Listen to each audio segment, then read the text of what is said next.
I just spent almost $10,000 on Japanese Pokemon cards for my Pokemon business, and today in this video I'm going to run through exactly what we got for that amount of money. I'm going to talk about why we purchased this amount of Japanese stuff, and I'm also going to run through just some of the challenges that we're facing today in the Pokemon TCG business. So if you're interested in the Pokemon TCG, or you're a collector or a fan or a player, this video is for you. If you're running a Pokemon business or a TCG business, this video is also for you, as you may pick up some tips and tricks from us, from what we are doing to navigate this challenging environment. So let's dive right in and I'll show you what we got.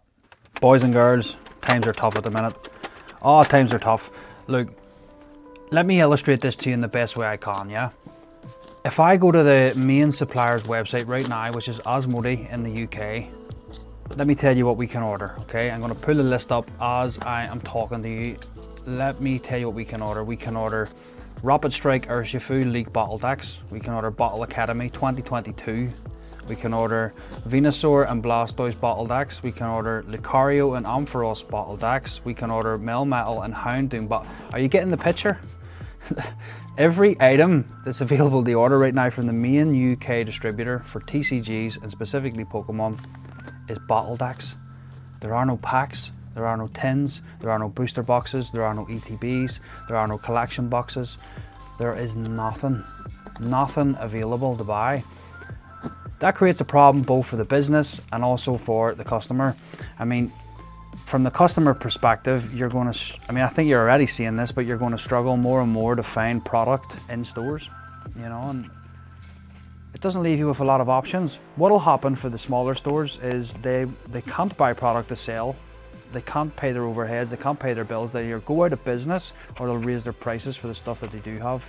And they literally have to do that to survive. From a collector's standpoint, that's not, you don't want that, right? The collector does not want that. We want to pay a reasonable price for the stuff we open. And unfortunately in this market, it's just getting harder and harder to do that. And this is why there is absolutely no stock available anywhere. Like, it's really, really bad at the minute. I've never quite seen it this bad. We are getting little stock drops along the way from new products that are releasing. Like recently we got Iono's Belly Bolt Premium Collection. We got some Slice and Legends tins. We got the Lilies Premium Collection, but the numbers on these are so small that it doesn't get close to satiating the demand in the market, you know. So it's pretty difficult right now at the moment in terms of the stock situation, which brings me to the reason why I'm making this video. You know, we have always sold Japanese cards. I mean, we've sold Japanese cards for a few years now. I'm a believer in it. I was selling them when the price was really, really low, and I've tried to sell them when the price was really, really high. At the minute, it's kind of on the way back down again, but still pretty high. It'd be nice to see the price get down lower, but I mean, look, this is kind of the only option we have, you know. We're a Pokemon business predominantly. I mean, we do sell One Piece and Lurkana and Star Wars Unlimited and stuff like that, other TCGs, Magic the Gathering. But for the most part, we sell Pokemon cards. It's very difficult to sell Pokemon cards when we can't get Pokemon cards, so we have to look elsewhere, you know. And one of the places we do that is in Japan. You know, there are a few select people that will export products from Japan to people like myself, and the supply is pretty much unlimited. I mean, it's very rare that anything is out of stock. They can pretty much get anything.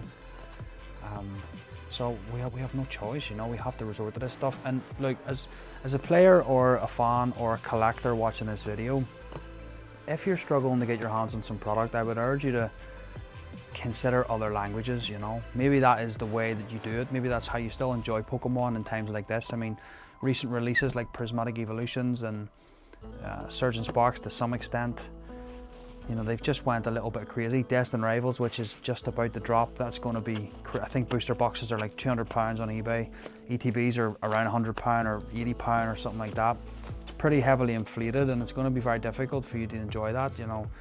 We have some glory of Team Rocket. I mean, the per pack price, I think, is going to be cheaper in Japanese than it is in English. It's not ideal, but it is a way we can all still enjoy the Pokemon TCG without having to pay exorbitant prices, you know.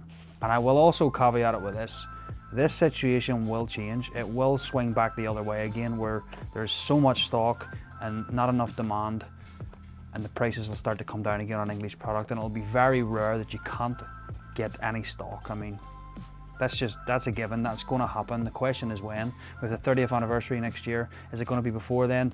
Nobody knows. Is it going to come after that? We'll see. I'm interested to see what happens with this market. I appreciate you watching. If you want to follow along, hit that subscribe button.